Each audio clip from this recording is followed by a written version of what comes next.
Agenda review and disposition, any changes?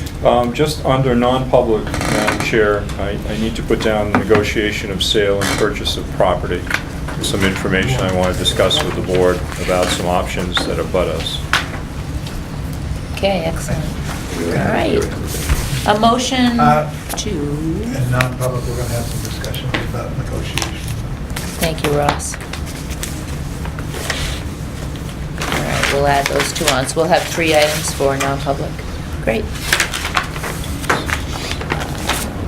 A motion to approve, well, let's put them together, the minutes for November 21st, public and non-public minutes. Do I hear a motion? Are there any changes before that motion? Okay, and a motion, and Tim second. Privilege of the floor, no, we don't have anyone. Student report, right? Yes. Awesome. Hey everyone, how was your Thanksgiving? Good, good. I just have a few, this is actually just a few updates for you guys tonight, so I'll try and keep it pretty brief. On November 22nd, we had a half day of school. Students thoroughly enjoyed the shortened class block and getting out to go home with their families and, you know, practice eating some food for Thanksgiving. On November 23rd through the 26th was our Thanksgiving break.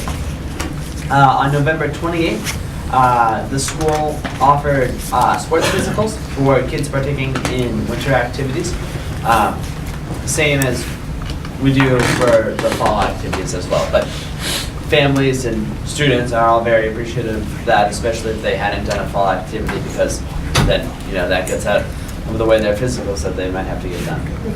On December 1st, application papers were due for the National Technical Honor Society, and that committee, or that group, is working on trying to figure out, or working on exceptions for that, and they will be holding their induction soon.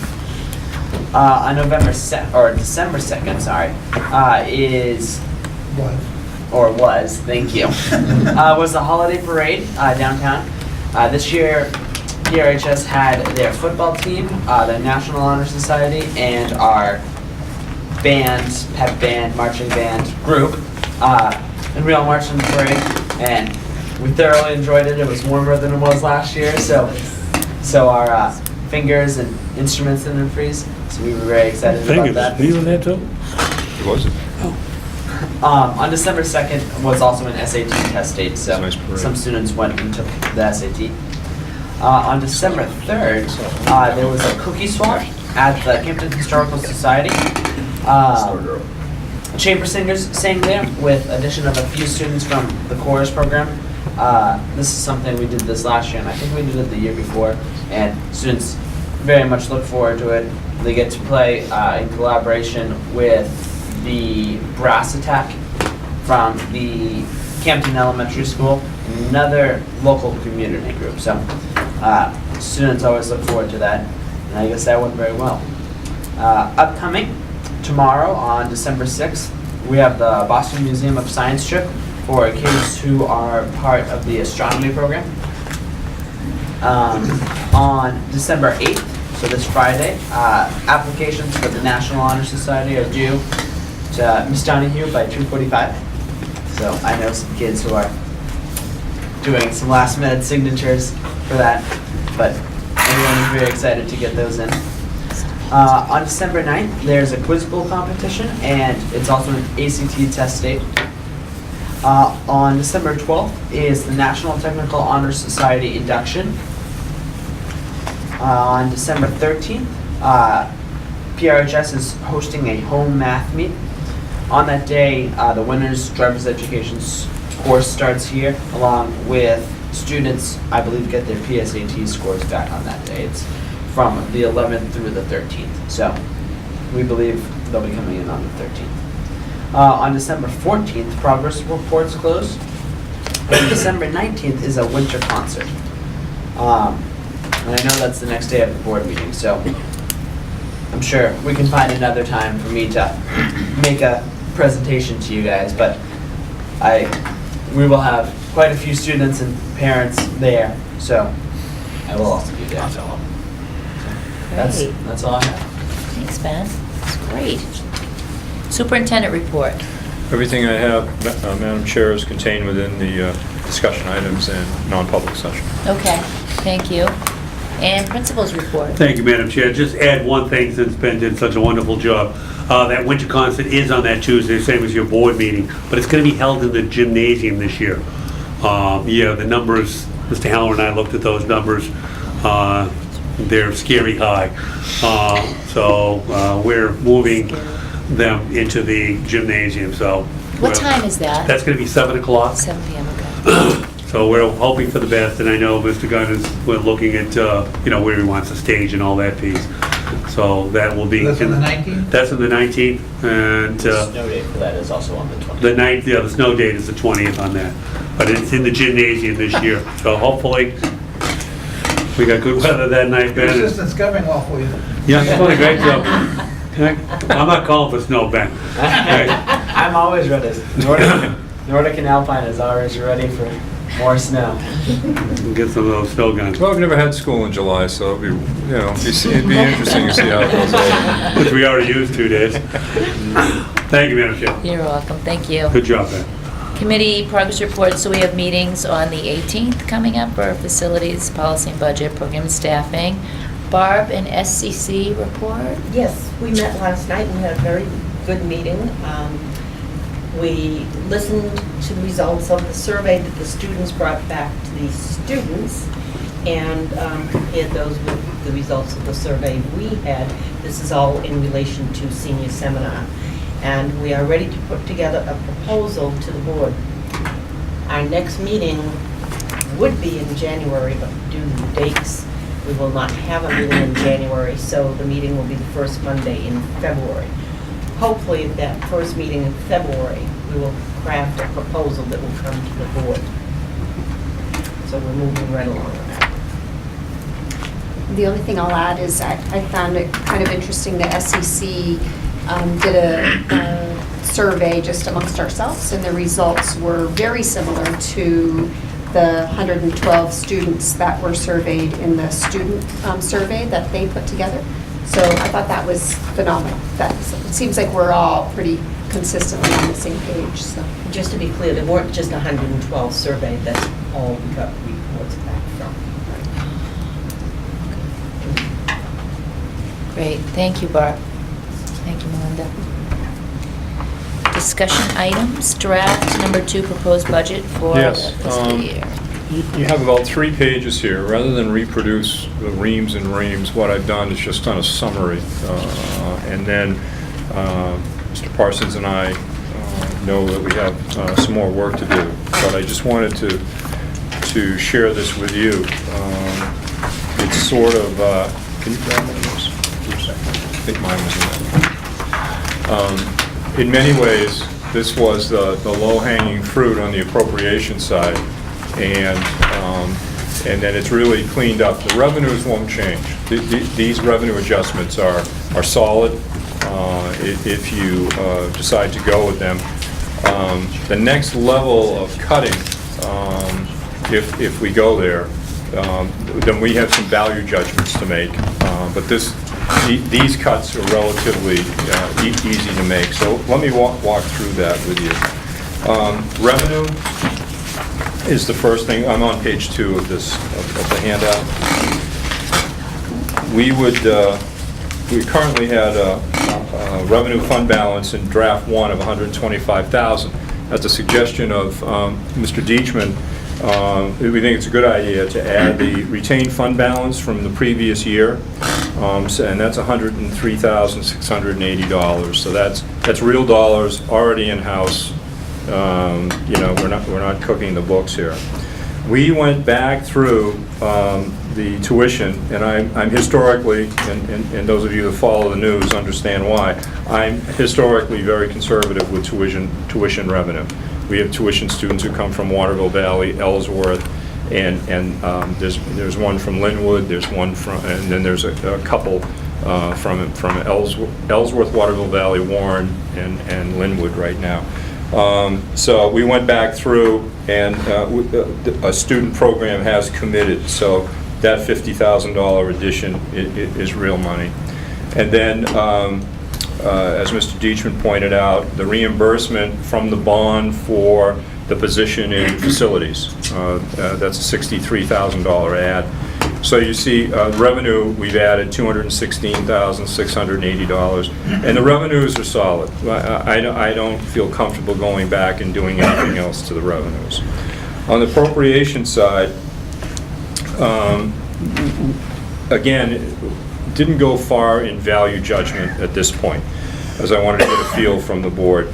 I've eliminated a .2 PE position. That is someone who's in-house, teaching a section for us just to lower the class size numbers. We're down about 30 kids in projected enrollment next year, and I'm pretty comfortable with this cut. And then in the 1100 account, repairs and maintenance, supplies, and general technology, those were cuts that we made based off of what was in the first round of the budget. In the 1210 account, I looked at everything. Supplies, we cut by $1,400. And then the gasoline, we cut by $1,000. That's for the van that moves around with kids in it. We probably need to be a little bit smarter the way we're using the van, so I'm comfortable with that cut. 1300 account, this is for marketing. They have a pretty good number in there, and I trimmed a little bit. This is their workshops, travel, and meetings, the DECA conference, those sorts of things. So there's money in there. It can be done. We just need to be a little smarter at limiting the number of things that we go off to. And then in co-curricular activities, this is athletics and co-curricular activities. Youth and government, there was a significant increase in there, and so we brought it down quite a bit. We still run the programs. We just had some number in there. Freshman programs, there's still a significant amount of money in there. And what we're running into, and this will be a policy decision for the board, we're still going to be able to run some freshman programs. So we're not eliminating, it's not my role to eliminate, it's a policy of the board. But what we have to look at is so many schools no longer have freshman programs. And so we're going to have to see where we would have a competitive schedule in terms of the number of games, not so much competition, the number of games. So we sometimes field teams that have 2 or 3 games. We just can't do that. I mean, we just really can't have all the overhead of a team and then play 2 or 3 times. So we'll have to make better decisions on available competition, and so we'll make better decisions with that. Also, I think from an athletics standpoint, I think we may have to tighten up a little bit. If freshmen are we have a no-cut policy for freshmen. We may have to look up the line and see how far we carry some juniors who may not be able to play. And so freshmen are covered, but we may have to do a little bit of cutting of sophomores and juniors further up the line. But it's not anything any other school doesn't do. We're pretty liberal in what we're doing there. Can I ask you a quick question? Yes. Do you know off the top of your head, just from a numbers perspective, like how many sports do we have that actually there's enough freshmen to house games? Yeah. How many sports? Yeah, football and field hockey in the fall definitely get enough. Okay. Though our football schedule is expanding, you'll see the Winnicott freshmen up here and some of the bigger programs, and that's good competition for us. But raw numbers for us, those programs have solid freshman schedules. I think we look at girls basketball, boys basketball. Those numbers have shrunk quite a bit. We may be able to carry everybody comfortably on varsity and junior varsity. And we're down to very few games, 3, 4 games in basketball. And then we would look at Baseball and softball. Yeah, and then baseball and softball are pretty solid in the spring. Pretty solid as far as numbers of freshmen to actually house freshman yeah. games. So, and the other sports, then we would certainly look at. Thank you. It's like, if I can just reinforce what Mark said, it's just not the numbers. It's the one, if we have the numbers, I need to reinforce that, it's getting the games to play. Because there's a lot of schools that are suffering under JVs. They're canceling, they're starting the program, and then they cancel because they don't have enough kids to support the program. So when we're trying to, we may have the numbers, but then we don't have the teams to play. And then I've got to be concerned about, sending them down to Dover or sending them down, because that's the only team that we can play. And, transportation becomes an issue. And in some cases, we've said, other teams will say, well, we've got some juniors who don't play a lot, but do you want them to play against your freshmen? And in non-contact sports, we said, let's try it and see how it goes. We wouldn't do that in football, but we don't have to. But certainly in basketball, we go hunting for games at times. Again, as money tightens, we need to make smarter decisions on that. I guess some of my question too was if you have, are we really talking like how many freshmen that are not actually playing minutes on JV? You know what I mean? 'Cause it's just, I don't have a sense of all of them. It's but some not. of It's them. not a large number. Yeah. It's actually, quite frankly, it's actually that year's a nice opportunity to play at two levels. You get a freshman game and you get a JV game. Yeah. Thank you. But the freshmen who are in varsity, we generally don't allow them to play in a freshman game. They play in a JV game. And the last one is boys lacrosse supplies. Quite frankly, that was a typo. Went my way. But that number should have been 500, just like the boys. And so someone said, why is the boys 5 and the others 4,000? It was just a typo that I didn't catch. So those appropriation cuts total $71,553. I also put on the back, I put what the distribution of the state aid looks like, because this can skewer assessment by town pretty significantly. And I'll give you 3 examples from this year. So we announced that it was a 3% net assessment increase for Pemmy Baker Regional, which it was, in that little block. If you take out equitable aid, that little block says you raised 3% more money than you did the previous year. So when you look at the town of Plymouth, they raised an extra $23,602, which is about a cent on the tax rate. And then, but you see their assessment went up 36 cents. Because of... Were you reading? You don't have to. Oh, we don't have I'm just to. using this as an example, yeah. We have to listen. Yeah, these are just a couple of an example. So it went up 36 cents per thousand because of the cut in state aid. So someone in Plymouth can say, I saw you on TV and you said it's up 3%. Yes, the entire assessment is up. Then you run it through equitable aid, and the town of Plymouth lost so much money, it drove it up to 36 cents. Rumney, less than 1 cent, and their assessment's up 75 cents a thousand because of the loss of equitable aid. And then Wentworth, their assessment was up 30 cents on that 3%, and then you throw another 9 cents on top of that for the loss of state aid. So that's how that equation can really jumble. Now, a winner was Thornton. Their numbers were up 34 cents a thousand, but when you applied the extra aid they got, it was down to 19 cents a thousand. So you can see how that, so that's a change that happens outside of anything that we can control. So when you look at that formula prior to the state assessment, the state use of aid, the assessment with these changes is up 5.1%.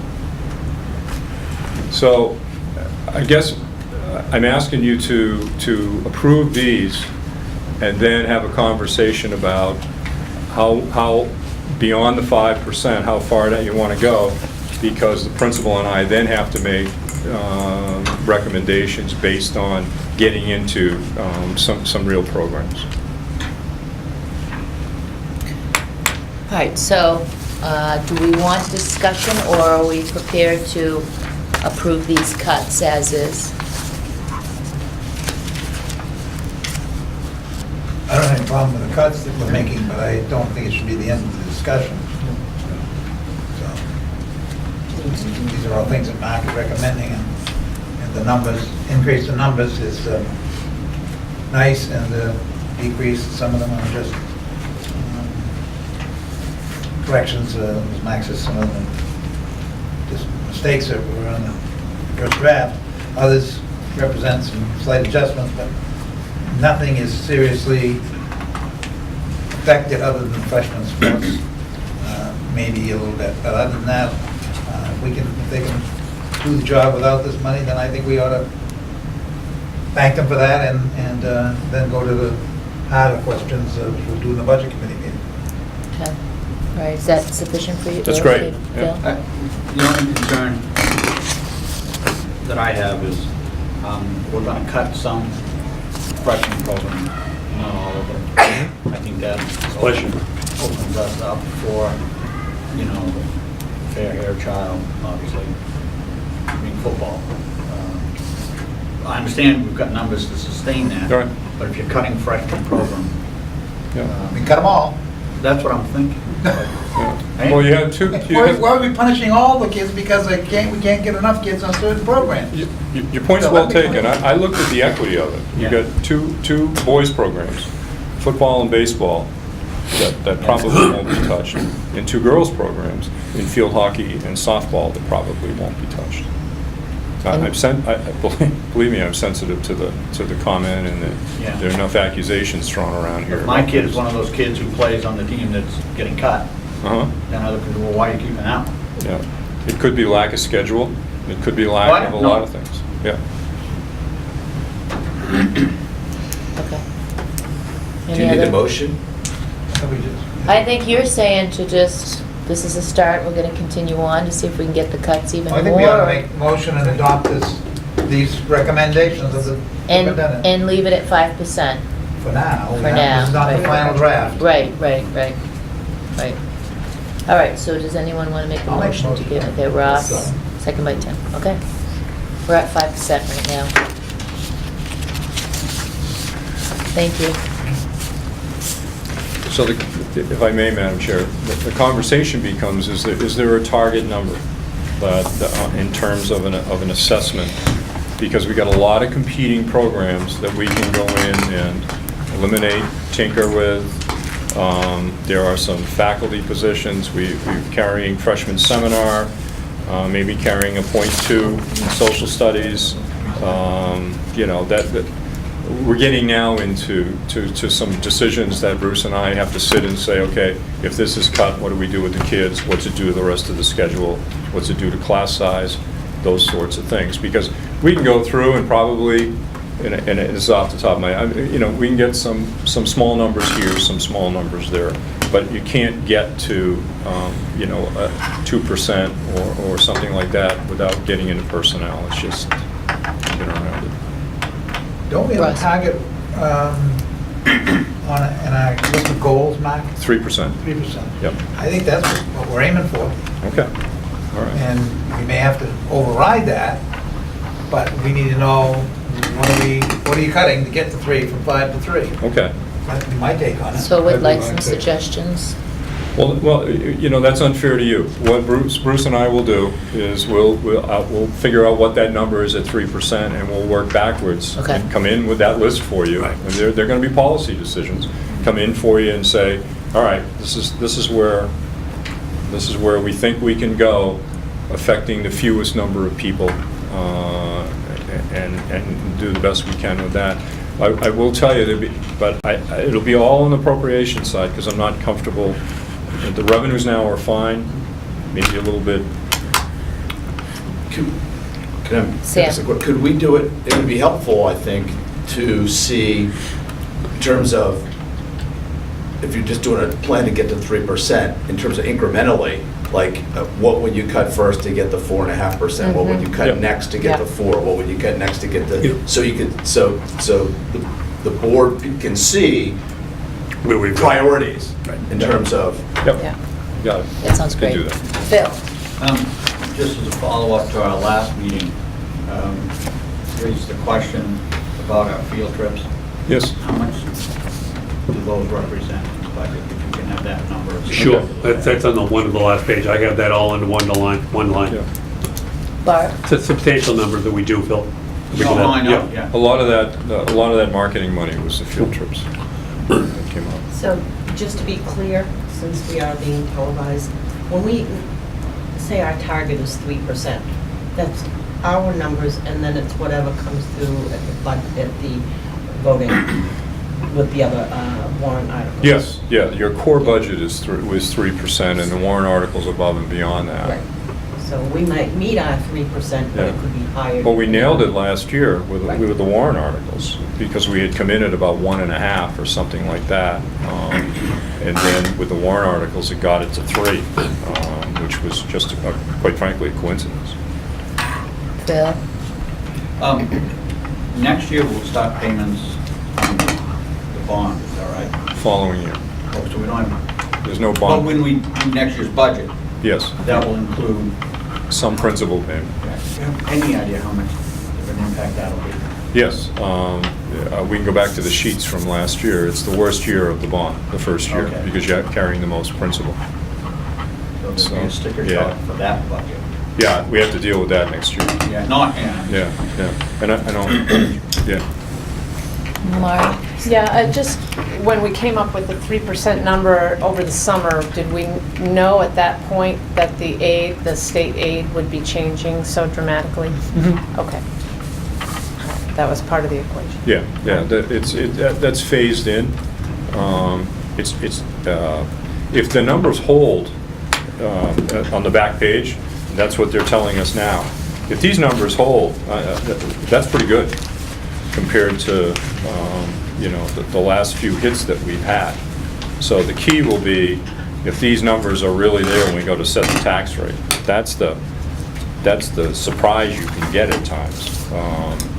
Yeah, well, that was your target, and state aid didn't come in, or, whatever they're gonna tell us. But we're working off the numbers they're giving us right now. These numbers were generated and given to us on November 15th. Okay, all right, thank you. Thank you. Other business, or is that? Yeah, there I'm all wasn't any, set. right? Okay. Board member concerns? Anyone have anything? Okay. No further to floor. Okay, a motion to go into non-public. Sure. Dr. Linda and Tim, great, thank you. Yes.